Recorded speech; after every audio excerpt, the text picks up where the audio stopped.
우리가 서울대 가려고 최소한 12년을 쓰잖아요. 근데 서울대 갈래 100억 벌레라고 제가 물어보면은 100억 벌레가 더 많은 요즘에 답이 나온단 말이죠. 네. 그러면 100억을 벌기 위해서는 최소한 12년의 시간을 써야 된다라고 저는 항상 이야기를 해요. 네. 근데 당장 일확천금을 눈앞에 있는 걸 노리고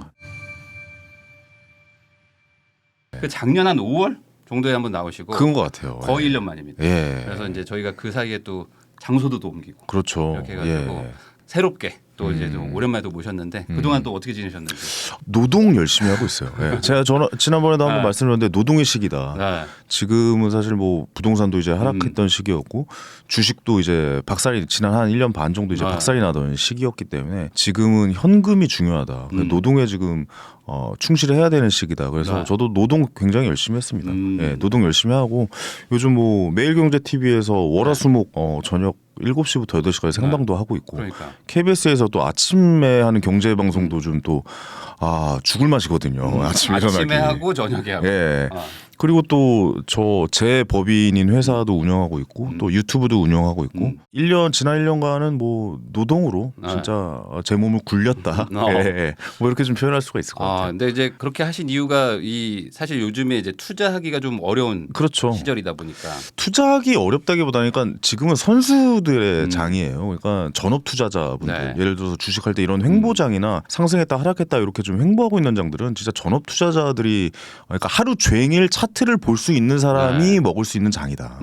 우리 같이 일을 해야 되고 다른 일이 있고 직장을 다녀야 되고 이런 분들에게는 지금 시장은 사실 굉장히 어려운 장이고 부동산도 하락 시기였고 네. 주식도 많이 하락하고 지금 약간의 반등을 보이고 있지만 앞으로는 어떻게 흘러갈 수 있는 이 길의 방향을 모르는 그러니까 제가 생각하는 그 비겁한 지점들이 아니라는 거죠. 지금은 그냥 흘러가는 장들이에요. 왜냐하면 미국의 지금 기준금리가 5%가 넘고 이번에 FOMC 회의하면 또 5.25까지 갈 텐데 그리고 그 다음은 또 올릴지 아니면 좀 이 상태로 좀 유지할지 내리지는 않을 것 같아요. 네. 올해 어떻게 될지 모르겠지만 올해까지는 좀 계속 이런 금리가 유지되고 있는 이 상태. 네. 이 상태는 저희 같은 초보 투자자는 뭐 이게 투자하기 좀 쉽지 않은 장이다. 예, 그렇게 좀 말씀드렸고 그래서 노동을 통해서 지금은 무조건 현금과 시드머니를 모아야 되는 시기다. 네. 예, 그래서 저는 열심히 현금을 지금 계속 비축해 나가고 있는 그런 상황이다. 노동을 엄청 했어요. 네. 예. 네, 알겠습니다. 강의도 엄청 많이 했어요. 엄청 예. 토크 고생한 콘서트 것 같은 거, 예, 뭐 이런 거 다 했어요. 네. 예. 그다음 뭐 경제 관련된 행사들 다 갔습니다. 네. 왜냐? 네, 시드머니를 보기 위해서 열심히 뛰어다녔던 한 해였다. 근데 예. 그 주변에 보면은 이제 그 투자 이제 잘하시는 분들도 계시고 네네네. 또 이제 부자분들도 많이 계시는데 그렇죠. 그런 분들도 그러면 같이 요즘에 좀 어떻게 원화를 채굴하고 약간 뭐 사업에 좀 집중하시고 약간 그런 경향을 보이시는 건지. 그냥 각자의 위치에 따라 다른 것 같아요. 그러니까 네. 전업 투자자였던 분들은 그 뭐 전업 네. 투자에서도 역시 수익을 내고 있고 뭐 다음 섹터가 어디고 다음 이제 주도주가 어디고 이런 거 분석하시고 날마다 이제 수익을 내고 계시고 부동산 하는 분들도 지금 이 상황이 저점인지 아닌지에 대해서 고민해서 다음 투자를 어떻게 해야 될지 고민하는 분들도 당연히 있으시고 저 같은 뭐 일을 동시에 하면서 투자를 하는 분들은 아무래도 좀 일에 좀 비중을 두고 좀 많이 했던 그런 장이 아니었나라는 생각이 지금 무리하게 뭐 부동산 투자를 한다거나 주식 투자를 하거나 그런 분들은 제 주변에는 없었던 것 같아요. 지금은 이제 현금을 어떻게 모으고 이 현금을 비축해서 다음 지점이 어딘지를 지금 관망하면서 약간 좀 그 기회를 엿보고 있는 그런 오히려 되게 마음은 편했어요. 저는. 예, 왜냐하면 선택을 안 해도 됐었잖아요. 예, 우리 투자라는 것은 계속해서 선택의 연속인데 이번 지난 한 1년간은 선택을 안 해도 되는 시기여서 오히려 마음은 좀 편했다. 뭐 그런 하긴 생각이 그렇죠. 들어요. 뭔가 막 급등하고 있고 뭔가 막 달리고 있는 그런 장이면 미치잖아요. 내가 뭔가를 해야 되지 네. 않으면 안 되는데 맞아요. 지금은 뭐 그런 정도의 급한 상황은 아니다 보니까 이런 장은 아니었어요. 그러니까 그냥 좀 마음 편하게 네. 좀 내가 뭐 할 일 하면서 네네. 있어도 상대적으로 이렇게 막 느리지 않으니까. 예. 내 돈이 들어가 있지 않으니까 제 3자의 눈으로 시장을 바라볼 수 있었던 좋은 시간이었고 또 이 기간에 좀 쉬면서 뭐 아들이랑 이제 여행도 좀 많이 다녔고 또 부일남 씨랑 또 술도 많이 마셨고 예. 또 그런 시간들 그런 또 이런 시간들이 또 즐겁더라고요. 예. 투자를 할 때 좀 집중해서 하고 안 할 때 좀 빠져 있고 좀 이런 것도 우리 직장인 여러분들 그러니까 회사를 다니고 있는 우리들한테 좀 필요한 시기가 아닌가? 예, 이런 여유도 있어야죠. 하루 종일 고민하고 이런 거 너무 힘들잖아요. 예. 요즘 그 부자인 분들도 투자 좀 잘하는 분들도 전 재산 막 올인하고 막 이런 분위기는 아닌데 지금 그런 분위기는 근데 아니었죠. 오히려 지금 좀 뭔가 일반인 분들 막 나 직장인 분들 이런 분들은 지금이 약간 많이 빠졌기 때문에 네네. 지금 올인해야 된다. 지금이 기회다라고 생각해서 막 늦는 분들도 있단 말이에요. 네네네. 그런 거에 대해서는 또 어떻게 생각하십니까? 그게 굉장히 큰 착각인 것 같아요. 결국 조급함과의 싸움인데 네. 이게 오를 때도 조급해지지만 많이 떨어져 있을 때도 굉장히 네. 조급해지거든요. 지금이 기회인가 아닌가를 굉장히 좀 운으로 선택하는 경향들이 있어요. 근데 지금이 이 부동산의 이 하락 시기 또 부일남 네. 또 TV니까 네. 부일남 방송이니까 부동산을 좀 기준점으로 좀 말씀드린다면 이 지점들을 좀 봐야 되는데 그냥 대책 없이 지금 많이 떨어졌으니까 가격 때문에 사야지라고 했다가 잘못 접근하는 경우도 굉장히 좀 많거든요. 이런 거는 좀 분석이 좀 필요해요. 그래서 지금은 시간을 갖고 좀 공부를 하고 어떻게 보면 결정을 내리기 전에 마음을 다져가는 시간으로 다져야 돼. 지금 무조건 결정을 내리겠다. 가격만 싸졌으니까라고 접근하는 것도 저는 좀 꽤나 위험한 방법이다라고 좀 생각이 돼요. 투자라는 건 큰 틀로 투자라고 이야기를 하거든요. 그러니까 돈을 벌어서 수익이 생기는 것도 투자지만 돈을 잃지 않는 리스크 관리도 투자의 한 큰 범주 안으로 넣으셔야 된다고 봐요. 근데 지금 사실 2019년, 2020년에 진짜 영끌을 해서 아파트를 산 분, 특히 또 이제 변동금리로 사셨던 분들 좀 힘든 장이었잖아요. 힘들죠. 그게 왜 그런 거냐면 리스크 관리가 안 된 상태에서 수익만 내기 위해서 달렸던 거거든요. 그럼 사실 저는 2017년에 할 때 2.3%의 고정금리로 네. 잡아서 전 대출을 받아가지고 뭐 이런 투자를 진행을 했었는데 네. 근데 그거는 그때 왜 다들 그랬어요? 그때 역시 그랬어요. 왜 2.3에 고정금리를 잡냐? 1.9, 1.78에 이럴 때 변동금리로 잡아서 그걸 해야지 30년간 뭐 이렇게 해야지라고 했는데 저는 2점대 초반은 정말 최저점의 금리라고 생각을 했어요. 그러니까 이게 뭐냐면 리스크를 스스로 관리했던 투자의 범위 안으로 넣었다라는 거죠. 그러니까 저는 되게 안정된 투자를 좋아한다는 거는 리스크를 최대한 줄여가면서 안정되게 투자로 발을 넓혀가는 이 과정이라고 생각해요. 저는 그 점이 많이 다르다라고 생각하거든요. 저는 그 뒤에 일, 그러니까 2021년 금리가 이렇게 올랐을 때 테이퍼링을 한다라고 했을 때 우리는 그 테이퍼링에 대해서 어떻게 받아들여야 되고 그럼 금리가 오르면 어디까지 오를 건지에 대해서까지 고민을 해봐서 결정을 내렸어야 되는데 당장 부동산이 오른다라는 그거의 심리 때문에 갑자기 거기 막 달려가는 그 말에 위에 타려고 했던 게 굉장히 좀 힘든 상황을 좀 만들었을 것 같은 우리 또 시청자 여러분들도 계실 거란 말이죠. 그래서 투자라는 것은 크게 생각하셔야 됩니다. 투자를 해서 수익을 내는 것도 투자지만 리스크를 그 이후에 대출이나 이런 걸 통해서 어떻게 관리하는 것까지 이 큰 틀이 하나의 투자라고 좀 받아들이셔야 될 것 같아요. 근데 단순히 달립니다. 뭐 어디가 뭐가 오른다더라. 가격이 이렇게 떨어졌으니까 달려야 된다라든가 뭐 이런 단순한 한두 가지의 요소들만 가지고 투자를 하시는데 전 전체적으로 좀 보셨으면 좋겠다라는 거시적인 그냥 단순히 뭐 부동산의 가격 무슨 뭐 어디에 뭐 이런 상황들 주식이 이렇게 됐대 뭐 이런 식으로 가고 있어 뭐 이런 것들만 보지 말고 전체적으로 이런 흐름이 되겠구나라는 것을 좀 바라보는 눈도 좀 필요하다. 그래서 얘가 좀 안정되게 좀 투자를 하는 것 같아요. 근데 이제 이런 마음도 있거든요. 왜냐면 이제 내가 뭐 소득이 좀 높거나 그러면은 이제 조금 안정적으로 나도 좀 굴릴 수 있을 것 같은데 그렇죠. 당장 내가 이제 소득이 좀 적다 보니까 이렇게 안정적으로 해가지고는 이제 답이 안 나온다고. 답이 안 나오더라고요. 그러니까 뭔가 좀 이렇게 지를 땐 좀 질러야 된다. 그러니까 이런 느낌을 좀 받는 분들도 있다 보니. 아니 그러니까 젊은 층들, 그러니까 청년들이 코인에 투자하는 이유를 그런 데서 찾을 수가 있어요. 왜냐하면 시드머니가 없으니까 1000%의 수익률이 나는 곳을 가서 막 보이니까. 1000%가 수익률이 나고 뭐 이게 내 인생을 바꿔줄 것 같고 그래서 이제 코인에 투자하다가 다시 실패를 맛보고 이런 도박 절대로 안 해라고 하지만 그건 본인이 도박처럼 한 거거든요. 그러니까 저는 그렇게 도박처럼 투자를 접근했다가는 사실 뜨거워하고 발 살짝 담그려고 했다가 그 밖으로 나갈 수밖에 없는 거거든요. 그러니까 저도 2014년에 개요 콘서트 잘렸잖아요. 저랑 얘기 많이 했었잖아요. 저도 아웃됐어요. 그럼 저도 수익이 안 나오는 상태인데 뭐 대기업 임원이셨다가 갑자기 뭐 이제 나가라라는 통보를 받고 그때부터 조급해져서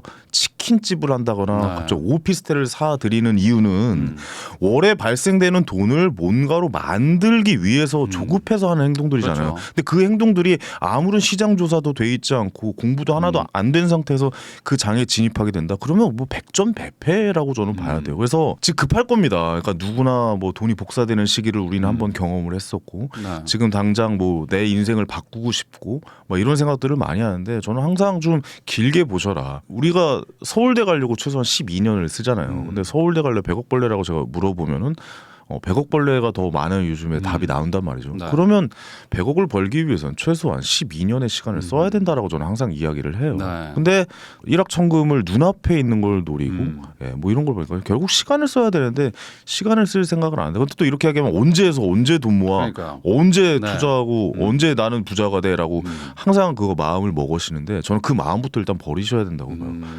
그 지금 잘 돼봤자 저도 막 옛날에 개그맨 할 때 신인 때 굉장히 네. 조급했거든요. 네. 갑자기 막 복학생이 뜨고 막 안호봉이 옆에서 떠버리고 이러면 나도 뜨고 싶은데 막 뭐 이런 상황들이 벌어진단 말이죠. 근데 사실 그때 뜨나 지금 뜨나 사실 오히려 먼저 뜨는 게 더 안 좋겠다라는 생각이 들어요. 예. 지나고 나서 생각해 보면 지나가 생각해 보면 사실 그거 뜨는 거 별거 아니거든요. 어떻게 보면 그냥 떴다가 사실 인기라는 게 사그라들고 다음 사람이 또 나오고 또 그 네. 사람을 또 불허하고 뭐 이런 상황들이 계속 연속이 되는 건데 투자도 마찬가지라고 생각합니다. 뭐 1000%의 수익률이라는 코인에 그 정도 돈을 벌었다고 한들 네. 그렇게 쉽게 번 돈은 또 그렇게 쉽게 나간다라고 생각을 하거든요.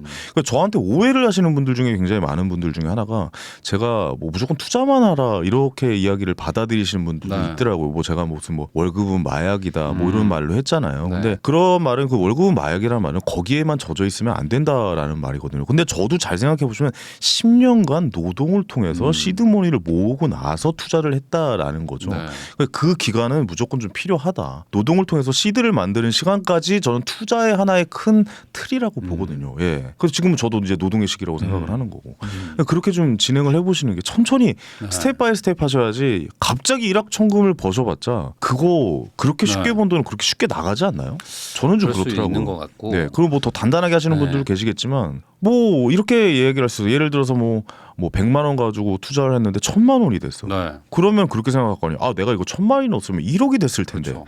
또 그렇게 1억이 됐어요. 그 1억을 또 이거 10억을 넣었으면 이제 신용대출 땡겨야지. 예, 그러면 미수 땡기고 그러다가 9번, 10번 투자를 한다고 생각해도 9번 투자를 했다가 10번째 망하면은 망하는 게 주식이란 네. 말이에요. 그 부동산도 그렇게 했다가 그렇죠. 9번 했다가 10번째 그런 올인했다가 큰 이익을 보려고 했다가 계속 무리한 투자를 하다 보면 언젠간 리스크에 걸리게 말이에요. 뭐 10번 어떻게 다 맞춥니까? 네. 뭐 신입니까? 신도 못 맞추는 게 사실 이런 자본 그렇죠. 이 경제 투자라는 상황인데 거는 투자라는 건 맞출 수는 없죠. 맞출 수가 없어요. 맞출 수가 없다면 어떻게 리스크를 최소화하면서 가져가느냐 거기에 달려 있는 것 같아요. 네. 그 정도, 그러니까 우리는 그동안 너무 달렸다면 그 공부는 좀 안 했던 것 아닌가라는 예, 생각을 좀 해봐야 되죠. 그 리스크를 최소화시켜야 된다. 네. 예, 라고 좀 말씀드리고 싶어요. 그러면 그 뭐 리스크를 최소화시키는 뭐 다양한 방법들이 있겠지만 네네. 뭐 그래도 뭐 뭔가 방법을 좀 알려달라 이런 분들이 있을 것 같아요. 확실한 지점에서 들어가셔야 돼요. 확실한 지점. 확실한 지점. 그러니까 제가 책을 썼던 것 중에 비겁한 지점이라는 거예요. 그러니까 비겁한 돈이라는 거는 상승기에 초입에 우리 초보자들은 들어갈 수밖에 없다. 네. 그렇기 때문에 그 외의 시간들은 쉬셔야 된다. 쉬면서 경제 공부를 병행하시면서 네. 상승기에 초입인 상황에 우리는 진입을 해야 된다라고 얘기를 네. 했잖아요. 예를 들어 지금 부동산 같은 경우는 한번 보자고요. 부동산의 그 하락 지점을 우리가 공부하다 보면 하락 지점을 찾는 방법이 몇 개 있잖아요. 예를 들어서 뭐 10억짜리 아파트라면 네.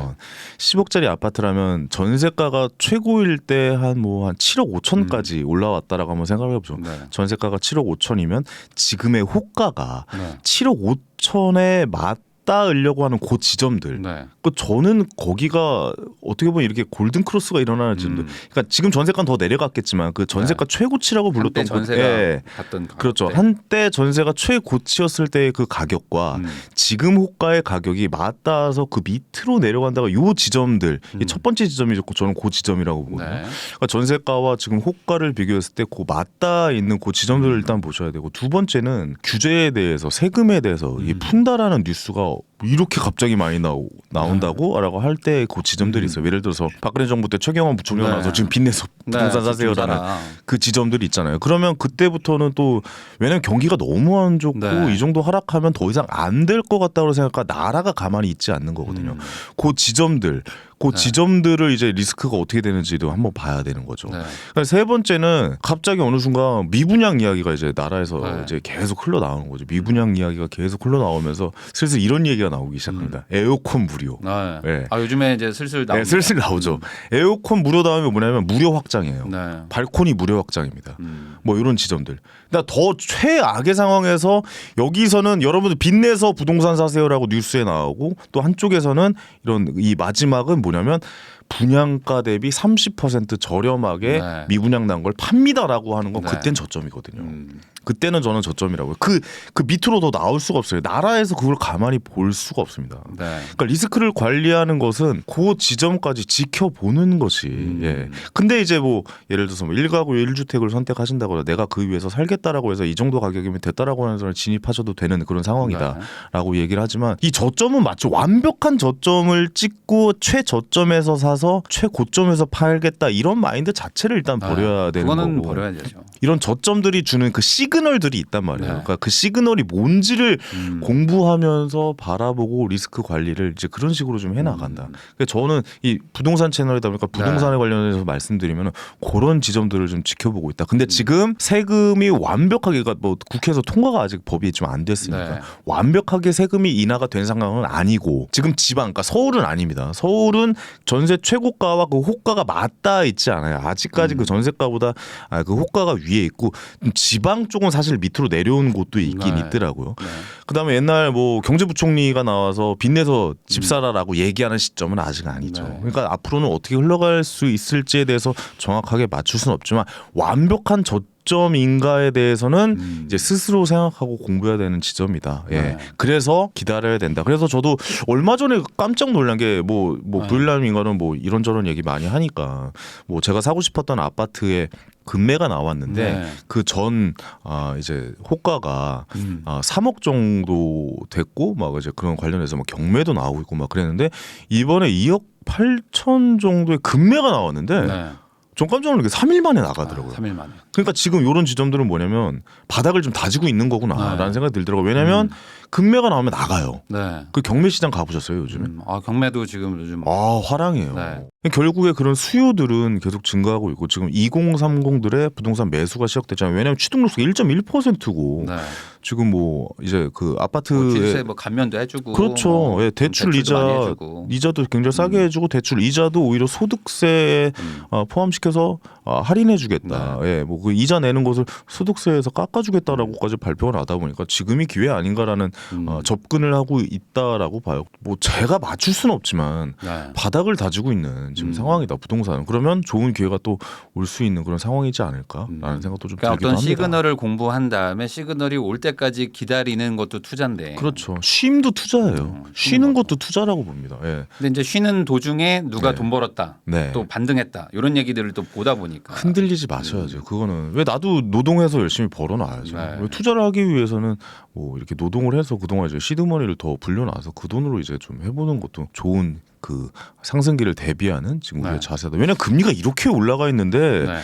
갑자기 부동산 폭발적인 상승이 온다. 이거는 이런 건 불가능한 그러기는 좀 거예요. 쉽지는 않죠. 예, 아무래도. 근데 이제 시그널들이 나오겠죠. 뭐 금리를 인하하겠다라느니 동결시키겠다더니 뭐 FOMC 회의에서 이제 더 이상 금리를 올리지 않겠다더니 뭐 이렇게 상황이 갈 수도 있고. 근데 약간 좀 불안한 게 지금 또 어떤 상황이 올 수도 있다면 미국에서는 상업용 부동산, 그러니까 리츠라는 그 가격의 흐름을 보면 알 수 있거든요. 그러니까 상업용 부동산 쪽이 위기가 올 수도 있다. 이렇게 금리를 계속 올린다면 뭐 이런 시그널들이 나오고 있긴 하거든요. 그러면 더 이상 FOMC 연준 의장이 더 이상 금리를 올리지 않겠다라고 이제 나올 수도 있는 상황이고. 왜냐면 더 올려봤자 약한 고리가 터지니까. 그러면 굉장히 좀 심각한 상황으로 갈 수도 있고 막 그런 연결고리들을 생각을 해보니 그럼 우리나라는 지금 두 번째 지금 금리를 동결시켰단 말이죠. 이걸 왜 우리나라는 금리를 동결시켰을까라는 거 고민을 이게 다 연결고리가 돼 있다는 얘기죠. 그 고민을 한번 해보자. 왜 동결시켰을까요? 부동산 쪽에 아무래도 좀 문제가 생긴 것 아닌가? 왜냐면 건설사가 지금 울산 쪽에서 울산인가 어디 저기 맞아요. 뭐 경상도 쪽에서 좀 창원인가 어디서 지금 대우건설인가 아마 거기서 400억이 넘는 곳을 포기했잖아요. 그거 안 한다고 그러죠. 분양 안 한다고 그러잖아요. 그러면 그 더 큰 손해가 날 수 있을 것 같으니까 미리 포기를 해버리고 지금 제가 알고 있기로는 건설사에서는 분양 올스톱입니다. 지금 분양해봤자 남는 게 없어요. 원자재 이렇게 올라가 있고 지금 해봤자 공급이 안 된다는 상황. 지금 공급이 안 되고 있잖아요. 공급이 안 되면 어떻게 되겠습니까? 나중에. 나중에 또 한번 또. 네, 또 한 번 어떤 기회장이 열릴지 모른다는 거죠. 지금 굉장히 지금 부동산이 화랑이면서 공급이 엄청나게 쏟아져요. 특히 대구나 이쪽은 공급이 엄청나게 많이 분양을 하고 쏟아져 나왔단 말이죠. 그래서 대구 부동산이 하락할 공급이 많으면 당연히 하락할 수밖에 없는 상황인데 지금 공급이 없어지고 있다라고 얘기를 하고 있잖아요. 부동산 가격은 이제 바닥을 다지고 있다라고 본다면 뭐 앞으로 어떤 장이 열릴지는 한번 좀 지켜봐야 되는 것 아닌가. 그러니까 결국에 이런 것들을 좀 이렇게 종합적으로 좀 봐야 되는데. 그렇죠. 전체적으로 이게 굴러가는 이런 이 모습들 어차피 영원한 상승도 없고 영원한 하락도 네. 없어요. 왜 이게 사이클을 계속 좀 지켜보셔야 된다. 네. 그래서 관심의 끈을 계속 두셔야 된다라고 좀 말씀을 드릴 수 있죠. 예. 근데 이제 봐야 되는데 이제 보통은 이제 안 보고 누가 알려주기를 바라시잖아요. 이제 그래서 지금 사라는 거냐 말라는 거냐 네. 정확하게 말해라. 그 쉽거든요. 어떻게, 예. 오늘 사요 말아요. 네. 이걸 물어보시기 때문에 그렇죠. 이제 그런 거를 맞추는 사람은 없잖아요. 이거는 어떤 거냐면요. 이 말은 옛날에 어떤 거냐면 중고등학교 때 우리 네. 시험 보잖아요. 그럼 시험 공부 하나도 안 하고 옆자리에 전교 1등 앉혀놓고 야 답이 뭐야라고 하는 거 그렇죠. 똑같은 얘기예요. 사실 그러니까 그거 선생님한테 걸리면은 뭐 지금 엄청난 불이익을 당하잖아요. 불이익뿐만이 아니고 그 진짜 인간이 해서는 안 될 행동이잖아요. 어떻게 보면 그 학교 다닐 때 그럼 전 똑같다고 봅니다. 갑자기 그렇게 얘기를 해줘서 그렇게 하는 사람은 저는 없다고 봐요. 부정행위죠. 네, 그 부정행위잖아요. 네. 부정행위고 그렇게 해서 돈을 벌 수 있다라고 얘기하는 사람 자체도 부정행위입니다. 예, 그건 어떤 거냐면 내가 알려줄 테니까 나한테 돈을 줘라고 행위는 저는 다 사기라고 봅니다. 예, 저는 그거 없는 거라고 봐요. 네. 그렇게 단순하게 내가 공부하지 않고 그렇게 얻을 수 있다는 건 저는 세상에 아무것도 없다. 그러니까 이런 부일남의 유튜브 채널에서 열심히 보시면서 지금 이 순간에도 공부를 하고 계시는 거 아니겠습니까? 우리 네. 구독자 여러분들께서 이런 것 때문에 하고 계시는 거죠. 저 이거 공부라고 봅니다. 네. 저 하루에 8시간씩 옛날 유튜브 봤어요. 그러니까 진짜 그 내가 좀 알아야지 사실 이런 것들을 좀 전반적으로도 볼 수도 있는데 눈이 생기는 거죠. 네, 내가 네. 잘 모르면은 이거 봐도 사실 이해도가 많이 그렇죠. 낮아질 수밖에 없고 네. 그러다 보니까 이제 누가 좀 알려줬으면 하다 보니 네. 이제 그냥 답을 찾으러 가는데 그렇죠. 사실 그게 정답은 아니거든요. 정답이 아니에요. 그렇게 해서 살 수는 있는데 네. 사고 나서 어떻게 할 건데요? 할 거냐. 그 다음 언제 팔으실 언제 거고 팔지, 어떻게 뭐 이런 갈아타실 것도 거고 네. 그 돈을 어디서 마련하실 거고 대출 받을 때는 어떻게 하실 거고 그거 다 공부거든요. 네. 그거 어떻게 하실 겁니까? 부동산 말만 믿고 하실 거예요? 그것도 좀 네. 이상하잖아요. 부자들은 이런 거를 안 할 텐데 절대 이런 거는 좀 안 하더라. 뭐 이런 뭐 공통점 같은 게 좀 있을까요? 글쎄요, 뭐 예전에도 뭐 좀 말씀을 네. 많이 들었던 거는 지금 이 시기는 좀 소비를 통제하는 시기이지 소비. 않을까. 이 경기 침체를 초입에 두고 있는 이 상황은 사실 경기 침체가 시작했는데 갑자기 뭐 TV를 바꾸거나 자동차를 바꾸진 않잖아요. 네. 그러니까 그만큼 이제 소비를 좀 줄여나가는 건데 이거를 그냥 평상시에 하시는 분들이 많으신 것 같아요. 네. 뭐 저도 부일남 같은 경우도 뭐 그렇게 소비를 과하게 한다. 네. 저는 차 한 대 못 봤어요. 팔았습니다. 예. 차 2대였는데 하나 팔았어요. 그러니까 이런 경기 침체를 대비해서 뭐 이렇게 좀 대비를 네. 좀 해놓는 거죠. 뭐 예를 들어서 참 이게 되게 웃기는 건데 저는 얼마 전에 라면을 5박스를 샀어요. 라면을 아니 그러니까 지금 너무 아끼시는 거 아니에요? 먹을 건 좀 먹으면서. 아니 왜냐면 그 종류별로. 아, 종류별로. 뭐 너구리, 뭐 신라면 블랙? 예, 신라면 아니요. 그냥 일반 신라면. 아, 일반. 블랙은 제 입맛에 안 맞더라고요. 예. 너구리, 아. 신라면, 무슨 뭐 비빔면, 뭐 아. 짜파게티 뭐 이런 식으로 아. 해가지고 그게 왜 그러냐면 인플레이션이 시작되면 라면값도 오르거든요. 아. 그래서 저는 미리 좀 그런 거를. 미리 사놨다. 그러니까 왜냐면 필수 소비재들은 네. 미리 좀 구비를 해놓고 좀 하는 것도 좀 있죠. 갑자기 우리가 이런 식의 롤렉스를 네. 사지는 않을 거 아니에요. 근데 집에서 식사 잘 안 하시잖아요. 아니요, 전 집에서 라면 되게 집에서 라면? 예, 라면 자주 아. 끓여 먹죠. 예. 그래서 그러면 이제 식사 비용을 좀 아끼려고 하는 건 아니고 그런 건 아니고. 인플레 대비용. 그러니까 인플레대 어차피 라면은 가끔 일주일에 한 두세 번씩 먹죠. 하긴 뭐 라면 많이 사놔서 나쁠 건 없죠. 네, 저 라면 되게 좋아하거든요. 라면 저도 좋아합니다. 제 제일 좋아하는 건 편의점 도시락에 사발면 하나 넣고 이렇게 먹는 거 전 너무 그게 제 인생의 행복이에요. 저도 비빔면 예. 가끔씩 먹거든요. 아, 그리고 거기다 골뱅이 이렇게 넣어가지고 너무 먹으면 좋죠. 진짜 맛있잖아요. 맥주 한 잔 딱 먹으면서. 어쨌든 그래서- 뭐 이런 거 말씀드리는 이유는 소비를 좀 줄이더라. 그렇죠. 뭐 부자들이 나는 이번에 돈 벌었으니까 오케이 람보르기니 사야지 이런 사람도 저는 못 봤어요. 왜냐하면 그걸 땅에다 굴리는 순간 3천엔에서 5천만 원 깎이는 거 네. 우리는 다 알잖아요. 네. 그걸 중고로 넘기는 순간 중고차 다들 팔아 보셨잖아요. 뭐 네. 중고차 값이 떨어지지 않아라고 뭐 얘기를 하고 뭐 이야기들 뭐 많이 좀 하는데 사실 그거 굉장히 많이 떨어지는. 예. 그리고 공간을 사는 행위를 잘 하지 않는다. 네. 사진을 찍기 위해서 소비라는 걸 잘 하지 않는다. 네. 오마카세. 그런 거. 예, 뭐 예를 들어서 어디 뭐 100만 원짜리 키즈 펜션, 예, 그다음 어디 뭐 수영장이 딸린 콘도에 가서 네. 뭐 이런 소비들. 그냥 진짜 그거 알잖아요. 우리 다 알고 네. 있는 그 부자 형들 할 때 보면 그냥 하나 리조트 콘도 15만 원짜리 가서 그냥 여행 가서 맞아요. 즐겁게 네. 있다 와요. 그러니까 남들에게 자랑을 위해서 하기 위한 소비들은 철저하게 안 한다. 그거는 네. 나한테 남을 게 아무것도 없다.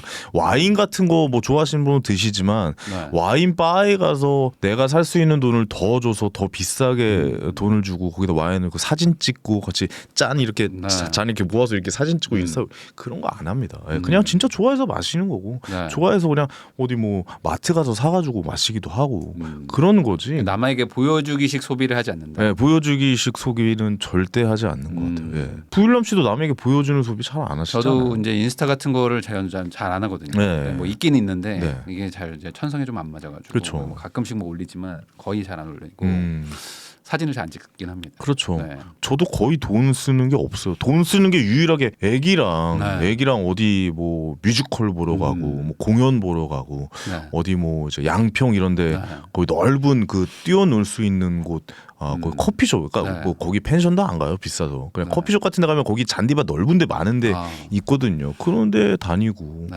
예. 그리고 라면에 좀 돈을 좀 쓰시고 라면 5박스를 예, 5박스를 쟁겨놓고 한 2년 동안 먹고 있죠. 예. 저도 산지- 집에 가서 좀 사놔야 되겠습니다. 네, 사나요. 의지의 예. 표현이야 이거. 예. 그리고 실제로 저는 요즘 편의점 도시락도 많이 아. 먹어요. 아. 예, 근데 그게 뭐 불황이라 네. 뭐 아끼려고 그런 게 아니라 실제로 저는 맛있어요. 그러니까 네. 그게 뭐냐면 남들 눈 생각하지 않고 내가 좋아해서 하는 네. 소비잖아요. 내가 먹고 싶으면 먹는 거죠. 네. 진짜 뭐 돈 잘 버는 사람이라고 해서 네. 한 끼에 뭐 4만 원, 5만 원 매일 그렇게 아, 먹지 않아요. 그렇지 않죠. 예. 네. 그러니까 7천 원짜리 국밥을 먹어도 내가 만족하면 되는 겁니다. 내가 행복한 거잖아요. 네. 을지로 같은데 되게 오래 노포에 네. 가가지고 뭐 싸고 맛있는 거 찾아 먹는 네. 거. 예. 저 그거 너무 즐거워요. 남들이 5천 원짜리 커피 먹을 때 저 1,800원짜리 커피 먹잖아요. 너무 기분이 좋아요. 아. 너무 행복하고. 이런 이야기를 해서 될지 모르겠지만 네. 제가 사는 아파트가 그래도 가격대가 꽤 있는 아파트겠죠. 근데 그 옆에 주상복합이에요. 근데 그 네. 옆에 직장인들이 계시잖아요. 근데 네. 직장인 분들은 굉장히 비싼 커피를 사 드시더라고요.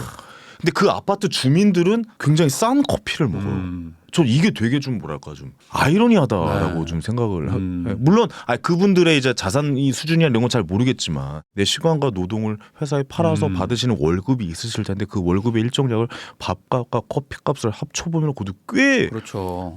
내 시간과 그것도 바꾸는 돈일 텐데 근데 저는 어떻게 하냐면 5만 원을 그 커피숍에다 선결제를 하면 10%더 주거든요. 5만 네. 5천 원을 준단 말이에요. 네. 그럼 나는 커피 2잔을 1,800원짜리 커피를 2잔을 더 네. 먹을 수 있는데 네. 저는 그런 소비가 너무 행복하거든요. 네. 그러니까 다른 분들은 어떨지 모르겠는데 어쨌든 이건 뭐냐면 나만의 소비하는 방법을 찾아 나가는 방법이거든요. 나는 이럴 때 행복하다. 네. 나는 이래서 기분이 좋다. 이런 걸 찾아 나가는 그 자기만의 기준이 있는 것 같아요. 그러니까 더 좀 센 말로 하면 개쌍 마이웨이가 있는 것 같아요. 네. 내가 즐거워하고 내가 행복하고 나만의 방법이 있는 것.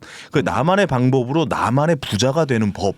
이것을 좀 고민을 많이 하시는 것 같아요. 그러니까 내가 진짜. 좋아하는 걸 해야 되는데 그렇죠. 남들이 좋아해주는 나의 맞아요. 모습을 네. 어떻게든 만들어내려고 그렇죠. 하다 보니까 부자가 되는 방법도 그건 것 같아요. 그러니까 이런 영상도 많이 보시고 네. 저 사람이 부자 되는 법, 이 사람이 부자 되는 법, 그 뭐 다 100% 맞다라고 생각하지 마시고 이 방송을 보시는 여러분들도 100% 맞다고 생각하지 마시고 저 사람은 저렇게 됐구나, 이 사람은 네. 이렇게 됐구나, 그러니까 부율남 씨는 네. 이렇게 됐구나 이런 방법들을 보고 나서 이런 방법들이 있구나. 그럼 나의 맞는 방법은 뭔지 찾아 나가는 그 가는 길, 그런 길목들, 그런 길목들을 내가 찾아 나가는 거거든요. 그러니까 이렇게 좀 약간 하락장에 있을 때 쉬면서 이런 것을 다져나가는 그런 시기로 탄탄하게 만들어야 리스크 관리가 된다라는 것을 전체적으로 이렇게 네. 좀 말씀드릴 수 있을 것 같아요. 우리 시청자분들이 또 직장인 분들도 많고 20대, 30대 분들도 많은데 이런 분들 입장에서는 지금은 우선 뭐 소득을 늘리면 좋겠지만 네네. 이게 쉽지 않다면 소비를 좀 줄여야 된다. 그렇죠. 근데 이제 생각보다 소비 수준이 높아져 버린 분들이 많잖아요. 어쩔 수가 없어요. 근데 그런 분들은 그러면 줄이기가 쉽진 않은데 음. 아까 말씀하신 것처럼 이제 1,800원짜리 커피가 물론 5,000원짜리보다 뭐 맛이 없다는 건 아니지만 네네.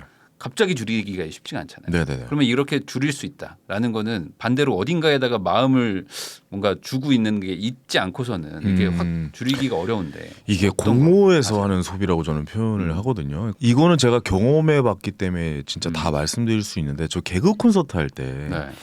저는 무대에 서는 게 너무 행복하고 즐거웠어요. 그게 네. 너무 좋았고 그리고 막 사람들 어디 가나 알아봐 주시고 좋아해 주시고 진짜 진짜 날 사랑해 주시구나라고 생각이 들고 막 이런 생각이 들다가 어느 순간부터 이게 일이 되어버린 거죠. 그러니까 결국에 내가 이번 주에 못 웃기면 다음 주에 잘려야 되는 이 상황과 네. 마주하게 된 거니까 일용직 노동자가 되어버린 거라고 저는 네네네. 표현을 하거든요. 저는 개그맨 생활 개그 콘서트 했을 때 저는 일용직 노동자였다라고 생각해요. 네. 왜냐면 당장 다음 주에 못 웃기면 내가 월급이 나가는데요. 네. 그 다른 인기 코너가 들어오면 내 코너가 나가야 돼요. 그 매주 오디션 프로그램이었던 거죠. 그러니까 그걸 10년을 했어요. 그러니까 막 미쳐버리는 거죠. 그러니까 다음 주에 막 일희일비하게 돼요. 한 주 웃겼으면 아 기분이 좋고 너무 좋고 못 웃겼으면 아씨 못 웃겼어 하고 막 그럼 뭐 어떻게 하겠어요. 뭐 술로 달래기 시작하는 거예요. 공허해지죠. 네. 그러니까 막 무대 막 그런 거 있어요. 이런 얘기는 처음 드리는 것 같은데 막 매주 수요일 날 녹화거든요. 네. 그러면 목요일, 금요일 아이디어 회의를 해서 그 다음 주 월요일 날 리허설을 해요. 리허설 때 재미없다라고 나오면 까여서 그날 밤을 새서 화요일 날 다시 리허설을 해요. 근데 여기서 통과가 되면 그날은 하루 쉬어요. 근데 통과가 안 되고 내일까지 다시 짜와가 돼요. 그럼 내일 재미없으면 녹화 안 해 이래요. 그럼 내일 녹화 안 해라고 하면 그날 밤은 어떻게 돼요? 밤새도록 고민하고 다음날 올려요. 그럼 다행히 웃겨. 다행히 그럼 한 주 또 나가겠구나 이런 마음이 들고. 근데 만약에 못 웃겼어 그럼 편집됩니다. 편집되면 출연료도 다 안 나와요. 깎여서 나와요. 반 정도 나와요. 예. 그런 생활을 하다 보니까 공허하잖아요. 공허하면 뭐 술 마시고 그러면 어떻게 하겠어요? 뭔가 채워야 될 거 아니에요. 네. 그 돈을 쓰기 시작합니다. 1년에 한 번씩 무언가. 스포츠카로 바꾸고 막 명품 막 신발 명품 가방 사고 밤새도록 술 먹고 막 이렇게 해서 왜 지금을 잊어야 되니까 그 남는 게 뭐냐고요. 네. 그 공허한 소비들을 해서 남는 게 뭐냐고. 그 공허함밖에 없어요. 그 공허함 소비론 채울 수 없다. 절대 채울 수 없습니다. 소비로 절대 채울 수 없습니다. 직장인분들 힘들 거예요. 집에 가셔서 막 이게 또 이렇게 하면 또 누워서 그냥 재밌는 영상 유튜브 같은 것도 이런 경제 채널 거의 그러니까 이런 경제 채널 보시는 여러분들은 대단한 분들이시지만 맞아. 거의 대부분 쇼츠 막 인스타 뭐 이렇게 몇 개 넘기고 하다가 재밌다 하고 막 넷플릭스 좀 켜가지고 보다 또 잠들어요. 자기 전에 내일 또 회사 또 자다가 얼굴에 떨어뜨리잖아요. 얼굴에 떨어뜨리고 자잖아. 그래서 깨고. 맞아 이러고 있다. 하는데 잠들 때도 있잖아요. 너무 피곤하면. 뭐 그럴 때도 있고 또 아침이라면 또 회사 나가야 되는데 또 회사 나간 거 같고 이거 언제 끝나 뭐 이런 그 고통의 시간들이 계속 있을 거란 말이죠. 근데 그 고통을 달래기 위해서 또 비싼 소비를 하고 점심 때 막 5,000원, 6,000원짜리 막 커피를 마시고. 예. 기본 요즘 강남에서 밥 한 번 먹으면 15,000원이에요. 요즘에 12,000원에서 15,000원이에요. 무슨 짜장면도 9,000원, 10,000원 막 이래버리니까. 맞아. 뭐 그런 소비를 계속 하게 되고, 그러니까 돈이 모아지지 않는 상황도 또 주말에 힘들고 그러니까 또 어디 뭐 남들한테 보여지는 소비를 하게 되고, 뭐 이러다 보니까 계속 좀 악순환이 반복이 되는 것 아닌가라는 생각이 들어요. 그러니까 그런 거 이 고리들을 좀 적당히 끊으셔야 돼요. 그러니까 결국 지금 하셔야 될 건 뭐냐면 나는 무슨 소비를 할 때 기분이 좋은 것인가. 돈을 쓸 때 한번 여쭤볼게요. 돈 쓸 때 행복하십니까? 아니 저는 돈 쓸 때는 잘 솔직히, 모르겠고 저는 뭐 제가 좋아하는 거는 투자하는 걸 좋아하니까 그쵸. 뭔가를 사 모으는 걸 좋아하죠. 그 소유권. 그러니까요. 네, 그러니까 그런 게 좋아요. 어쩐 소유를 했을 때 그 가치의 상승을 하는 걸 좀 그러니까 등기 같은 거를 모으는 거죠. 그러니까 똑같은 돈을 써도 가치를 상승할 수 있는 것을 사는 걸 좋아하잖아요. 그렇죠. 네. 저는 그게 좋죠. 그러니까 한번 여쭤보고 싶어요. 돈 쓸 때 뭐 예를 들어서 오마카세 먹을 때 자꾸 오마카세 얘기해서 죄송합니다. 저는 개인적으로 제가 이해를 못해서 그래요. 예, 뭐 가끔 먹는 건 괜찮지만 오마카세를 먹을 때 그다음에 뭐 어떤 물건을 샀을 때 그러니까 좀 비싸게 뭐 메이커 커피를 드실 때 뭐 남들 뭐 진짜 2-3천 원짜리 먹는데 5-6천 원짜리 이렇게 손을 들고 있을 때 행복하십니까? 그냥 여쭤보고 싶어요. 잠깐. 네. 잠깐은 잠깐. 그러니까요. 그거 행복하십니까? 저는 돈 쓸 때 행복하다는 말이 잘 이해가 가지 않거든요. 저는 불안하거든요. 저는 가장 열받는 일이 뭐라고 나한테 물어보면 가장 열받는 일이 뭐냐고 저한테 가장 물어보세요. 열받는 일이 무엇입니까? 있는 돈 쓰는 게 가장 열받습니다. 있는 돈. 그러니까 계속 뭔가 캐시플로우가 들어오지 않는 상태에서 모아둔 돈. 통장을 깬다거나 적금을 깬다거나 마이너스가 되는 일이 가장 열받아요. 마이너스 되는 거. 네, 마이너스가 되는 게 열받습니다. 모아는 돈이 없어질 때 저는 열받거든요. 근데 그런 소비를 계속 하다 보면 돈이 모아지지 않고 계속 이 잔액이 0이 되잖아요. 이 상황이 저는 너무 열받는다는 거죠. 그러니까 돈을 쓰는 게 화가 나요. 오히려. 난 고생했는데 고생한 거가 이제 남아있지가 않으니까. 그렇죠. 받돈이 없어. 이게 무슨 일이야. 나는 계속 시간과 내 돈을 바꿔주고 있는 상황인데 내 시간을 준 값이 없어. 왜냐? 난 소비를 했기 때문에. 그럼 소비를 줄이는 게 맞죠. 소비를 줄이셔야 된다. 그렇게 하지 않고선 절대 돈이 모아지지 않아요. 돈이 이제 최소한 저는 뭐 어느 정도의 금액이 쌓이고 그 이후에 투자를 하라고 좀 말씀을 드리거든요. 그 상태까지 가셔야 됩니다. 잘 생각해봐요. 월드컵이 우리 뭐 16강 가고 싶어요, 4강 가고 싶어 이런 얘기 나오잖아요. 월드컵 아시아 예선 통과 못하면 아무것도 못합니다. 그렇죠. 그렇잖아요. 월드컵 나가지도 못하잖아요. 못 나가죠. 월드컵 아시아 예선도 통과 못했는데 어떻게 100억을 버냐고요. 그러니까 돈의 예선을 통과 못했는데 100억 못 벌어요. 아시아 예선 최소한 시드 머니를 일정 금액 이상을 모아야 그때부터 본선 진출이 시작되는데 그 본선 진출에 나가지도 못하면서 아시아 예선에서 좀 출발을 못한 상태인데 중국처럼 계속 떨어져 아시아 예선에서. 그럼 열받죠 중국 사람들. 그래서 난리 나잖아요. 돈을 그렇죠. 이렇게 썼는데 예? 아시아 저기 뭐 진출을 못한다고 해도 그거 똑같은 상황입니다. 여러분 예선전을 통과하셔야 본선에 들어오실 수 있어요. 그래야 4강, 16강, 뭐 결승전, 우승 이거를 그 이후에 논할 수 있는 거예요. 제가 말씀드리는 거는 예선전이라는 거예요. 이 예선 통과하셔야 됩니다. 소비 줄이셔야 돼요. 그게 예선전이에요. 예, 부자들은 그렇게 해서 소비를 줄여나가고 있습니다. 예선전을 통과하셔야 됩니다. 무조건. 그러니까 시드머니를 모으는 것 자체가 예선전인데 그렇죠. 그것도 이제 안 하고 네. 막 무조건 막 지금 막 뭐 돈 불릴 생각만 그렇죠. 하고 이러는 것 자체가 문제라는 거잖아요. 아니 저기 어디 캄보디아가 갑자기 브라질 이기겠다고 하면 이상하잖아요. 그렇죠. 예, 브라질이랑 다음 월드컵 대회에서 결승전 할 거요라고 하면 왜 저런 얘기를 하지? 죄송 캄보디아 분들에게 죄송합니다. 이게 좀 축구로 예를 든다 보니까 뭐 5만으로 하겠습니다. 5만 이길 수도 있잖아. 뭐 축구의 공은 둥글다라는 얘기를 하지만 그것도 이제 붙어야지 이기는 거잖아요. 그렇죠. 친선전을 5만이랑 갑자기 브라질을 하지도 않잖아요. 예선전을 통과해서 본선에서 만나야 결승까지 가서 우승을 하는데 그 예선에서 계속 이제 안 되고 있는데 본선에 진출하고 그 이후의 상황을 생각한다? 그건 생각이 잘못된 거죠.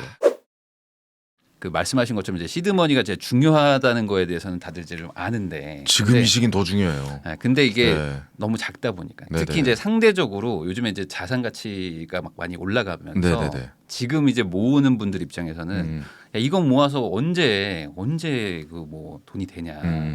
불려가면서 모으면 안 되냐 이런 얘기 하시는 분들이 있어요. 그러니까 이거는 본인의 선택이에요. 그러니까 그렇게 본인이 하실 수 있는 능력이 되신다면은 그렇게 하시는 것도 나쁜 방법은 아니죠. 근데 저는 제 자신을 제가 잘 알거든요. 저는 그렇게 절대 못하는 사람이기 때문에 저만의 방법을 사용을 하는 거예요. 뭐 우리가 아는 뭐 분들 중에 그렇게 부자 되신 분들 사실 있죠.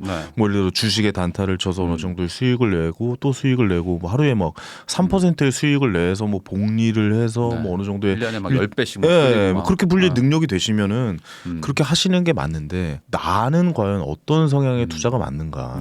저 같은 경우는 계속 공부를 하고 지속적으로 책을 보고 유튜브를 보고 지금 어떻게 돌아가는지에 대해서 계속 고민을 하다가 깊숙하게 이렇게 칼을 갈다가 깊숙하게 찔러 넣는 거를 좋아하는 투자고 저는 그렇게 해서 제가 부를 이뤘거든요. 근데 뭐 다양한 거 경험해 보는 것도 되게 좋지만 저는 짧은 시간 안에 결정을 내리는 거에서 이익을 본 적이 없어요. 그렇다 보니면 아무래도 좀 저에게 맞는 방법을 선택하고 저에게 맞는 방법을 여러분들에게 말씀드릴 수밖에 없죠. 그 방법이 나쁘고 잘못된 방법은 아닙니다. 그 방법도 취하셔도 돼요. 단 그 상황에 대해서 본인의 능력을 어느 정도 키우시고 하셔야 된다. 근데 그게 뭐 잘못된 방법은 아니잖아요. 네. 그러면 어떻게 일반적으로는 황현희 씨의 어떤 그 방법이 좀 잘 맞다고 보세요? 일반적인 사람들에게는. 그러니까 제일 리스크를 줄일 수 있는 방법이라고 봐요. 왜냐하면 일단 우리가 부자가 될 수 있는 방법에 대해서 한번 생각을 해보자고요. 우리가 의대 가고 뭐 로스쿨 가고 뭐 이런 거 왜 그러겠어요? 시간 대비 받을 수 있는 노동값이 높기 때문에 좋은 전문직이나 뭐 이런 걸 선택하는 거잖아요. 아니면 사업을 하시거나 아니면 뛰어난 사업 남에게 편의성을 제공해서 남들이 내가 만든 것을 이용할 수 있게 해서 만들거나 이 두 가지란 말입니다. 지금 현재 우리가 돈을 많이 벌 수 있는 방법은 이제 투자는 그 이후에 이기고 우리의 몸값을 올리기 위해서 노력을 해서 그 몸값을 올리고 나서 시드머니를 모아서 그 투자를 진행하는 방법이 있고 두 번째는 뭐 예를 들어서 뭐 스타트업을 하신다든가 어떤 사업을 해서 한다고 하시는데 근데 사실 이 능력은 쉽지는 않은 것 같아요. 이 능력은 저도 없거든요. 네. 그래서 저도 이제 몸값을 높이는 방법을 선택을 해서 그 몸값을 충분히 높여서 거기서 아웃이 되고 난 다음에 이제 본격적으로 투자를 시작한 거거든요. 뭐 너는 개그맨이었으니까 가능했을 거지라고 얘기하는데 일단 개그맨이 되는 것도 힘들었고요. 개그맨 안에서도 이름을 알리고 얼굴을 알리는 것도 1%의 이야기예요. 어렵죠. 예, 그것도 어려운 일이었지만 뭐 그렇게 얘기하신다면 저는 그렇게 말씀드릴 수 있어요. 만약 저는 일반 직장을 다니고 있다면 저는 지금 대리운전도 했을 겁니다. 저의 경제력을 저는 알거든요. 전 저의 책임감을 알기 때문에 저는 수단과 방법을 가리지 않고 비 오는 날 나가서 우산 팔 거고요. 동대문에서 지게라도 질 거고 좀 밤에 대리운전이라도 뛸 겁니다. 그럼 어떻게든 시드머니를 모아서 투자를 할 것이라고 생각을 해요. 저는 사업하는 게 능력이 전혀 없어요. 전혀 없기 때문에 저는 그런 선택을 할 거예요. 물론 사업하는 능력을 가지고 계시고 본인이 뭐 이런 전체적으로 바라볼 수 있는 사업에 대해서 능력이 있으시다면 뭐 그렇게 하시는 게 맞는 방법이죠. 부일남 씨처럼. 예. 뭐 사람마다 또 가지고 있는 능력이 또 다르고. 그러니까 나를 알아야 돼요. 나를 알아야 내가 어떤 투자가 나에게 맞는 방법이고 어떻게 내가 돈을 벌고 내가 뭘 잘하는지를 잘 알아야 투자를 잘할 수 있다라는 걸 좀 말씀드립니다. 나에 맞는 성향이 있거든요. 여자친구도 나한테 맞는 사람이 있잖아요. 예. 심지어 남자들도 그렇죠. 난 맞는 우리 성향 맞는 있는데. 사람들이 있고 와 쟤랑은 도저히 진짜 야 이게 대화가 안 된다 이런 친구들도 있는 거고 그러면 이제 안 보게 되는 건데 그렇게 투자도 본인이 맞는 투자가 있는데 안 맞는 거면 그 걔네를 떠나 보내야죠. 이거는 오래된 친구들한테 물어보면 좋은 것 같아요. 내가 맞아요. 사업할 깜냥이 돼 보이냐고 그러면 아니라고 그러면은 몸값을 높이는 쪽으로 맞아요. 뭐 부업을 하시든 어떻게든 뭐 연봉을 높이는 그렇죠. 방법을 좀 찾아야 돼요. 제가 예전에 방송에서 말씀드렸었던 것 중에 나의 장점 50가지 적기 그런 것도 한번 해보는 것도 지금 이 시기 괜찮은 것 같아요. 네. 왜냐하면 지금은 이제 뭔가 결정을 내려야 되는 시기는 아니기 때문에 예, 나에 대해서 좀 알고 나는 어떤 투자에 대해서 맞는지 시드머니를 어떻게 모아야 될지 소비를 어떻게 줄여야 될지 그거를 좀 고민해보는 시간이다라고 말씀드릴 수 있을 것 그럼 같습니다. 요즘에 그 황현희 씨는 투자를 좀 어떻게 하고 계십니까? 그러면 저 투자 지금 아예 안 하고 있어요. 아예. 네. 뭐 예전에도 말씀드렸다시피 2021년도 말에 다 주식은 다 미국 주식은 다 정리해서 달러로 가지고 있었고 그 다음에 비트코인이랑 이더리움의 비중도 조금 줄였어요. 조금 줄이고 그러니까 예를 들어 한 달에 뭐 일정 금액 얼마 이상을 샀는데 그 이제 가격을 조금 줄이고 비트코인이나 이더리움 아직도 매달 사요. 사긴 사세요. 조금씩 매달 삽니다. 좀 또 이제 많이 올라왔죠. 아이러니하게도 참 금리가 올라오니까 비트코인이 올라오는 이런 상황을 또 우리가 볼 수가 있는데 어쨌든 계속해서 하고 있고 부동산은 뭐 계속해서 좀 전 부동산 여자친구라고 생각하거든요. 전 현대 유부남이십니다. 압구정 현대 아파트 잠실주공 5단지 여의도 시범단지 동부이천동 한강맨션이 제 여자친구라고 생각하고 계속 그들을 바라보고 있고 잘 지내고 있는지 연락하고 현재 호가 확인하고 어떻게 돌아가고 있고 지금 재건축 조합이 어떻게 만들어지고 있고 어떤 단계까지 왔고 그다음에 뭐 초과이익 환수제 같은 거에 대해서 공부를 하고 있고 뭐 그런 상황이죠. 왜냐? 걔네가 어떻게 될지 이제 알아야 걔네랑 데이트를 할 거 아니에요. 계속 이렇게 밀당을 해야 걔네들이 왔을 때 걔랑 사귈 거 아닙니까? 내가 그걸 살 거 아니에요. 그렇기 때문에 지금 뭐 그런 아파트들 재건축 관련된 아파트들 그다음에 저는 뭐 이제 또 요즘에 경매 시장 좀 많이 다니고 있잖아요. 경매 얘기 많이 했잖아요. 그다음에 또 저희 아들이 또 바다를 좋아해요. 그래서 아들이 바다를 좋아하니까 바다 근처에 좋은 이제 바다를 아이와 손을 잡고 주말에 갈 수 있는 바다 근처에 숙소를 좀 사야겠다. 뭐 이런 생각을 하고 세컨하우스 개념으로 왜냐면 그런 걸 바라보고 있죠. 지금 앞으로 이제 주 4일째 근무가 시작이 될 텐데 그건 흐름입니다. 이제 퇴근하고 5시 6시 끝나면 목요일날 밤에 떠나서 목금토일 4일 어떻게 보면 이렇게 3일 반씩 3.5일은 쉬는 거지. 그렇죠. 3.5일이라고 3.5일 쉬어야 되는데 그러면 서울에 3.5일 있다가 3.5일 또 서울에 있는다라는 거 저는 좀 잘 모르겠어요. 그래가지고 이제 그쪽이랑도 밀당을 하고 있다. 왜냐면 나의 주말을 아이와 함께 보낼 수 있는 시간을 내가 돈을 주고 사는 거 아닙니까? 그 시간들을. 저는 그것도 돈을 주고 사는 행위라고. 왜냐면 거기 놀러 가려면 또 어디 뭐 예약해야 되고 이거 너무 귀찮아요. 그렇기 때문에 지가의 상승도 볼 수 있고 내 시간도 아낄 수 있고 아이와 행복한 시간을 보낼 수 있는 투자를 좀 한번 해보자. 물론 돈이 막 엄청난 상승을 봐서 뭐 이런 상승을 버는 투자도 좋은 투자겠지만 저는 같이 시간을 보낼 수 있는 그 시간 저는 이 시간이 제일 중요하다고 봅니다. 이 시간을 사는 게 제일 중요하기 때문에 그런 시간들을 만들 수 있는 그런 투자도 좀 지켜보고 있다. 근데 일상생활에 필요한 것과 이제 좀 자산 가치가 상승할 수 있을 거를 좀 같이 이제 교집합을 만들어 가지고 한번 찾아보고 계시는 것 같은데 이게 저는 이제 코인 쪽을 좀 안 해가지고 왜 이더리움하고 비트코인을 이제 계속 사시는 거예요? 우리가 잘 한번 생각해 보면은 뭐 다른 생각을 하실지 몰라요. 이거 역시 제 생각입니다. 뭐 현금은 종이에요. 쉽게 얘기해서 종이 쪼가리에다가 인쇄해가지고 나라에서 채권과 바꿔주는 거 아닙니까? 어떻게 되면 양쪽 하나라는 게 사실 별거 아니거든요. 채권을 나라에서 만들어서 우리의 신용을 팔면 거기에 이제 돈으로 찍어내가지고 돈을 다시 만들어내는 거잖아요. 그러면 한번 좀 생각을 해보자. 옛날로 한번 돌아가서 조개 껍데기랑 우리 물물 교환했잖아요. 조개 껍데기 이쁘니까 이거 어디서 났어? 근데 나는 조개 껍데기 구할 수가 없어. 그러면 나는 농사를 짓고 이러기 때문에 쌀과 바꿔줄게. 나 조개 껍데기 줘. 이런 식으로 이게 물물 교환, 이게 화폐의 시작이란 말이죠. 그다음에 계속 시간이 지나서 이제 금이라는 게 나왔어요. 금은 돌덩어리예요. 반짝반짝 빛나는 돌덩어리인데 드물어. 근데 너무 이쁘고 뭔가 가치가 있어 보여요. 금이라는 것도 이제 갑자기 뭐 이제 가치가 이제 생겨난 거잖아요. 그러니까 우리의 약속이란 말이죠. 갑자기 우리가 이 종이컵에다가 자 지금부터 우리 이 전 세계는 말이죠. 이 종이컵과 고기와 바꿔드리도록 하겠습니다. 약속할게요. 이 우리의 약속이란 말이에요. 약속이 그렇죠. 됐어요. 그럼 이게 화폐가 되는 거죠. 그러니까 사실 잘 생각해보면 이 현금도 종이에요. 그러면 지금 현실의 세계에서 이런 물물 교환이 가능한 얘기잖아요. 네. 근데 우리가 이제 예를 들어 메타버스라는데 뭐 가상의 현실 세계, 뭐 AR, VR, XR 막 이런 얘기가 좀 나오고 있고 그런 세계가 온다라고 한번 생각을 해보자고요. 자 주식시장 우리 앱으로 거래하고 컴퓨터로 많이 하잖아요. HTMS 뭐 MTS 많이 하시는데 그거 우리 현금 들어가 있는 거잖아요. 네. 근데 숫자잖아요. 숫자죠. 네. 저 가끔 게임한다는 생각이 들어요. 그렇죠. 기분이 묘해요. 그냥 숫자로만 표현돼 있고 사실 뭐 현물이 있는 거는 아니잖아요. 근데 아니죠. 은행이란 뭐 은행과 은행가의 뭐 숫자로 왔다 갔다 하고 있는 어떻게 보면 이것도 숫자에 불과할 수도 있다라는 생각을 하는 거죠. 근데 어느 정도 가치를 인정해 주고 있는 그런 숫자.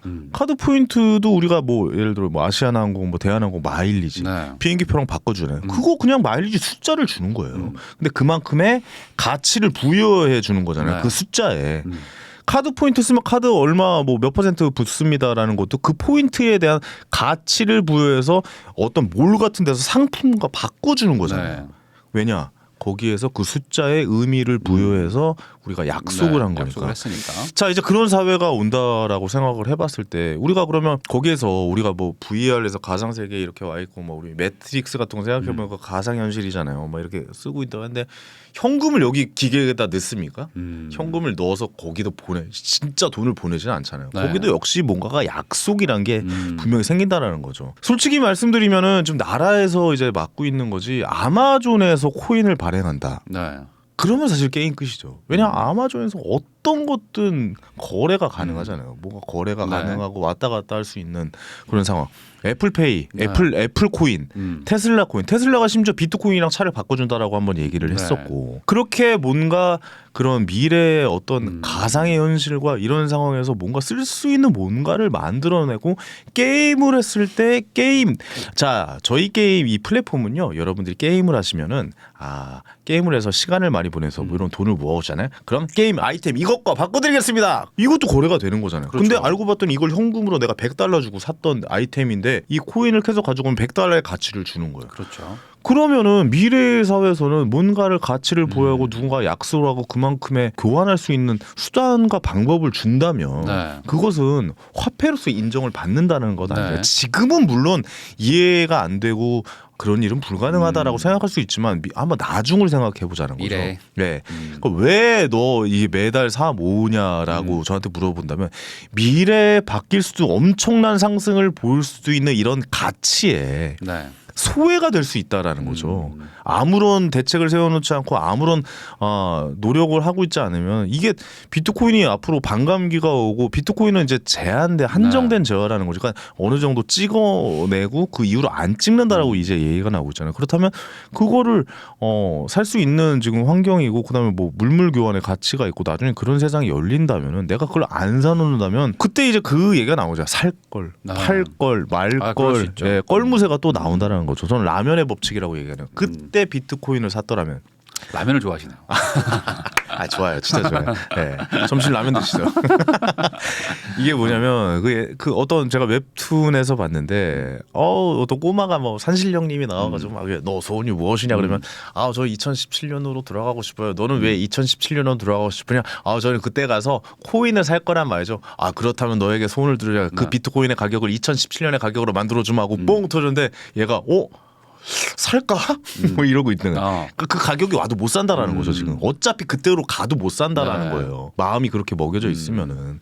그러니까 이쪽도 한번 저는 공부해볼 만한 충분한 가치가 있다. 그리고 저는 소외되기는 싫다. 소외되긴 싫다. 그리고 화폐라는 것은 언제든 변한다. 사실 달러가 기축통화잖아요. 전 세계에서. 근데 이것도 사실 이 패권이 언제 어떻게 될 줄은 저는 모른다라고 생각해요. 그러니까 이게 결국에 소외되고 싶지 않다는 개념으로 접근하는 거는 저도 뭐 나쁘지 않은 개념이라고 봅니다. 그렇죠. 그러니까 여기에 막 올인하라 이런 건 아니니까요. 갑자기 뭐 2030 뭐 그런 분들 계실지 모르겠지만 뭐 알트코인 뭐 이런 잡코인에 막 가지고 계신 재산의 뭐 90%에서 100% 보라고 저는 그런 투자를 전혀 제가 가지고 있는 총 자산의 5% 정도도 아니에요. 그러니까 한 달에 제가 벌고 있는 수입의 한 30분의 1 정도를 넣습니다. 30분의 1 정도를 조금씩. 30분의 1 정도를 코인을 매달 조금씩 왜냐면 코인은 쪼개서 살 수 있으니까요. 조금씩 사 모으고 있고 지금 요즘에 많이 올라서 거의 뭐 마이너스가 꽤 됐었다가 지금 뭐 훨씬 더 그 위로 올라온 그런 상황이죠. 그리고 또 앞으로 어떻게 변할지는 그건 모르는 거니까요. 현금을 이제 많이 가지고 이제 계시고 있는 거잖아요. 현금을 보유하고 있는데 그러면 이게 한 언제 정도쯤 되면 이제 내가 이제 다시 한번 좀 투자를 하겠다라고 이제 아직은 뭐 막연하겠지만 뭐 대략 생각하고 있는 어떤 시기가 있으세요? 지금 아파트는 계속 좀 째려보고 있고 아까 말씀드렸다시피 연애하듯이 부동산 쪽으로.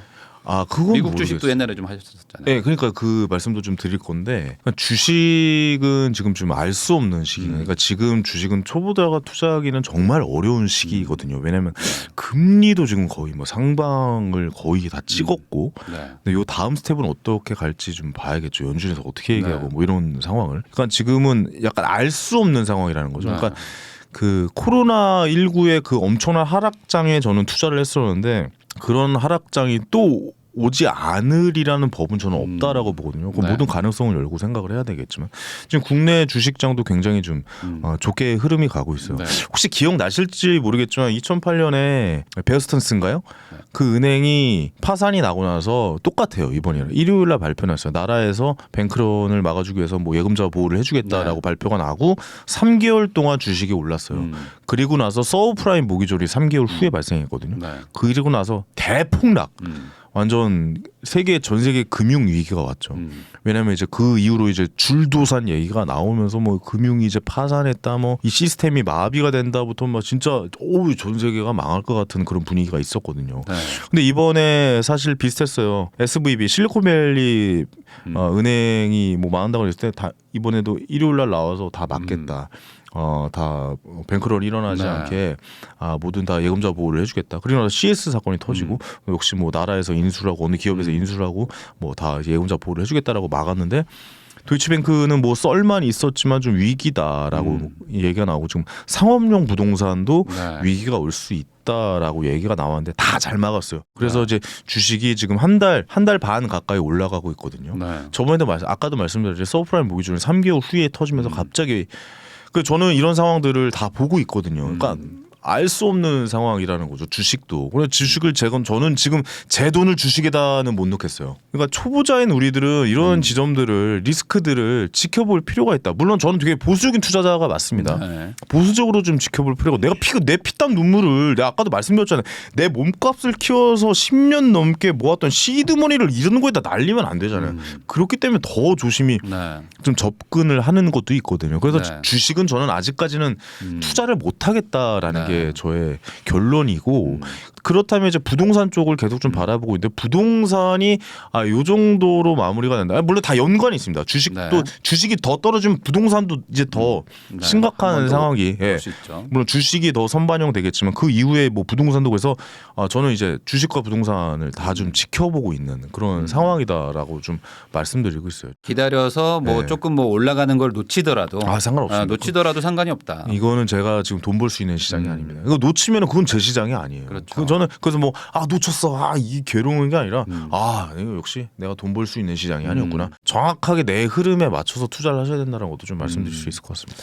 네. 그러면 이제 마지막으로 이제 저희 채널에 이제 젊은 분들, 이제 막 사회 초년생 분들도 많기 때문에 이제 막 투자 시작하시는 분들한테 뭐 오늘 좋은 얘기 많이 해주셨지만 그래도 마지막으로 좀 뭔가 따뜻한 조언이나 한마디 해주실 게 있다면. 좀 마지막에는 좀 센 얘기를 좀 한번 해볼게요. 자, 약하지 않았는데 오늘. 그래요? 투자하실 때 부모님 말 듣지 말라는 말을 좀 드리고 싶어요. 부모님의 투자 시기와 저희의 투자 시기는 완전 다릅니다.